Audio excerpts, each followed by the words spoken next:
আসসালামু আলাইকুম বন্ধুরা, কেমন আছেন সবাই? আশা করি সবাই ভালো আছেন। এই যে আমার মুরগির বাচ্চাগুলো দেখছেন, এগুলা হচ্ছে আমি একটা রুমের ভিতরে সারাদিন ছেড়ে রাখি, আর সন্ধ্যার আগে হচ্ছে ওদের ধরে আমি আটকে রুমে নিয়ে যাই। তো সবগুলাকে আমি খাঁচায় বন্দি করে নিয়েছি। এখন হচ্ছে আমি আমার রুমে নিয়ে যাব।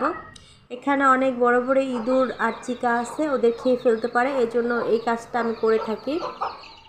তো এই তো রুমে নিয়ে এসেছি।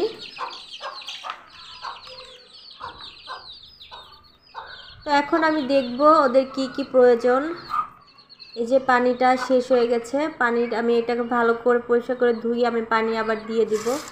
এই তো ধুয়ে পানি নিয়ে এসেছি।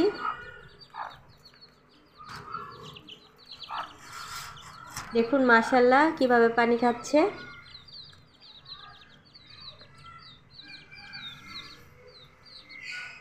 আসলে দেখতেই ভালো লাগে এগুলো। সবাই ভালো থাকবেন, আল্লাহ হাফেজ।